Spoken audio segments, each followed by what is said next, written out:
Hello, and welcome to Good Grief, a podcast dedicated to demystifying and destigmatizing grief with compassion and humor. I'm Nikki. I'm an end-of-life doula and a grief coach in Columbus, Ohio. And I would like to say a very, very happy 2023 to all of you. We are now into a new year. Goodbye to 2022, which it's actually not quite New Year when I'm recording this, but that's okay.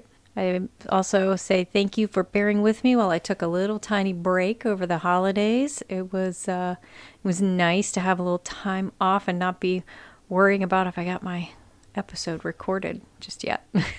I'm back. I did spend some time thinking of topic ideas and making lists for that and writing a few scripts here and there. So I will have some stuff coming up for you in the new year. I'm hoping to get more guests on the podcast as well. So if you have a story you'd like to share or you'd like to talk about grief in some way, shape, or form, let me know. See what we can work out. So this will be a slightly shorter episode. I just had a little thing I wanted to talk about. Prior to my little break, I had an episode on surviving the holidays, which I hope you all did. And if you had a great holiday, wonderful. If your holiday was kind of sucky because you're grieving or you're hurting, I'm really sorry. But you're here now, and you got through it. And next year will be different. And don't worry about comparing things to maybe how things were last year, the year prior, or whatever, or to somebody else's holiday. Every year's different. And we'll just keep it at that. Next year will be different. This year might have been different. That's okay. But as we are now entering a new year, most people like to spend this time to reinvent themselves in a way. We'll just say it. People are setting New Year's resolutions. This isn't something I do. It's not really something I believe that strongly in. There is something to a new year. It feels like it's a beautiful, fresh start. You know, it's like you can reinvent yourself for a whole new year. But I feel like a lot of people set bad resolutions and set themselves up for disappointment. And you just need to be a little careful about the goals you set for yourself and don't bite off more than you can chew.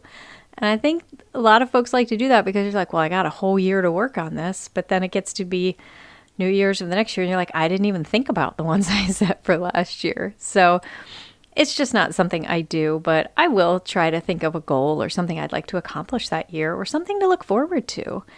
Like for this year, looking forward to the hike my husband and I took in Vermont was something we'd been looking forward to for well over a year. So it was a nice big thing to look forward to. For 2023, I'm just looking forward to this year being over. A lot of wonderful things happened for my family this year, but this year really kind of sucked all over for the world, for us, for my family, for me. There's a lot of not great things that happened this year. So I'm kind of just looking forward to bigger and better things, I hope. But if you are grieving or you're working through a loss, this might be the worst time to try to set New Year's resolutions. So I would encourage you to not. Or again, take small steps. You know, don't set a goal of I'm going to be over my grief this year. Don't do that because if I've said it once, I've said it on probably every single episode. You're never going to get over your grief. You just learn to walk with it. So don't set impossible goals for yourself. I've done some personal training in the past, and I have a huge background in fitness and exercise. And we always talk about making SMART goals. And SMART is an acronym for specific. So make your goal very specific. When it comes to health and wellness, most people are like, I want to lose some weight. That's not specific.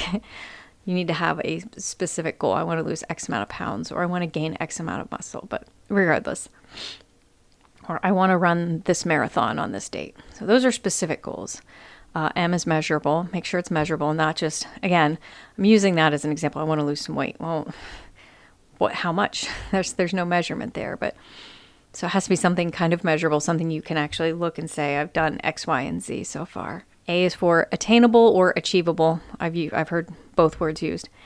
And that's what I just got done saying. Don't set impossible goals for yourself. Make it achievable. Don't think that you're going to lose, 200 pounds in a month, or I'm going to run a marathon and I've never even run one step before I'm going to run a marathon at the end of the month. That's not achievable. That's not attainable. So make sure your goals are reasonable and attainable. The R is for relevant. So make sure it's something relevant to you. You know, don't just pick some weird random goal that has nothing to do with you, your life, or your aspirations. And the last one is just time bound. So have a time frame. Again, for the personal training I did, usually somebody would have a goal in mind, like they wanted to run a 5K or a 10K, or they had something coming up that they wanted to train for, or a very specific amount of weight they wanted to lose. But you have to put a time on that too, because if you say, you know, I want to run a marathon, but you don't give yourself a time limit, okay, so it's not like you're going to train very hard if you don't have that, like it's going to be in 6 months. I got to get moving. It's just whenever. So time bound. So just remember that if you are setting goals for yourself. And this applies to grief too. I'm not just spewing this out for no good reason. This applies to any type of goal, no matter what. Like I had to think of these things too when I was setting goals for myself when I started my own business. You know, I knew full well I was not going to be able to do this full time, probably for the first 3 years or so, if not longer. I know that. That's a goal of mine, but I also am, you know, realistic about it. I knew I wasn't going to get this certification as a coach and end-of-life doula and just suddenly be practicing full-time. That's not how it goes. Business takes time. So anyway, so that aside, we're going to talk about alternatives to setting New Year's resolutions. So if you are like me and you don't want to set yourself up for something you don't think you can actually do, or you want to reinvent yourself somehow this year, you want to honor a loss you've had or work through your grief, here's some alternatives you can do. You can make a bucket list. So think of things you want to do, maybe not necessarily this year, but, you know, the bucket list. Sometime before I kick the bucket, what do I want to do? I'd like to learn a new language. I'd like to visit this place me and my loved one always wanted to go to, or, you know, put together a little bucket list. Make it fun. It doesn't all have to be big and grandiose, like traveling or starting a new language. It could be something really small, like I want to run a 5K. See, I'm throwing fitness in here again, you guys. I want to hike this 4-mile trail that I've always wanted to try to tackle. I want to save X amount of dollars to put towards buying a new home. You know, just think of bucket list ideas that are fun and or different. And if you want to, throw in ways you can honor somebody you've lost in that list. You can do monthly challenges. I used to do these all the time when I would put them on my social media. It was fitness challenges, but think of, it can be a reading challenge. It could be anything. Learning education on certain topics, getting certifications you might be working towards, hitting a milestone at your job. It could be any one of a million things you could do for a monthly challenge. I have a lot of friends that are very avid readers, and they tend to do challenges for reading. So they want to read X amount of books each month or throughout the year. So think about that. There's always gratitude exercises. You can try keeping a gratitude journal and writing down 3 things you're grateful for every day, or even just one thing. Doesn't matter. Most experts highly recommend gratitude journaling. I get stuck on it, and I find myself writing the same 3 things like every day. And it's I don't know. I don't get the benefit out of it that I think other people do, so I don't do it as much. But I've heard a lot of people I've spoken to just swear by it, and it's changed how they look at the world. So something to think about. You can try practicing mindfulness. I used to meditate every single day. I've really slacked off on that. But I've mentioned multiple times, I get outside and go for a walk every single day, rain or shine. Unless it's like real severe weather or, you know, well below 0 or well above 90, I'll get out and go for a walk, even if it's just a half a mile. I strive for 3 miles a day, but that's my mindfulness. Sometimes I listen to a podcast, but I try to just keep my phone in my pocket and not look at it and just look at the world around me. Just remind myself that I'm part of something bigger than what's in my own head all day, because my own head can be a real scary place sometimes. I think we can all agree to that. So sometimes it's nice to just kind of sit back and remind yourself that you're part of a bigger thing and be in the moment. So mindfulness is a wonderful thing. Give yourself a word or a mantra of the week, month, or year. I like to try to have some type of mantra or saying that I will repeat to myself throughout the year to help me achieve whatever goal I might have for that year.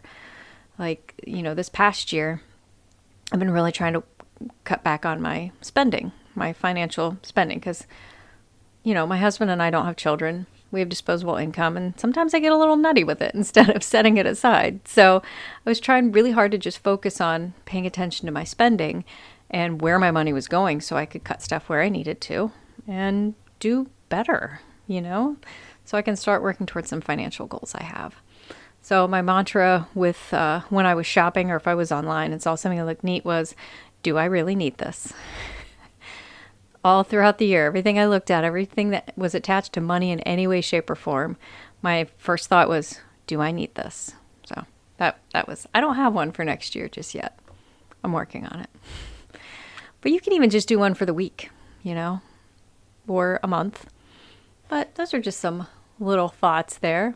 Or a theme. You can have a theme for each month, like, I don't know, this month will be adventures, where you try to do something adventurous every day, even if it's just like going to a different grocery store than you normally go to.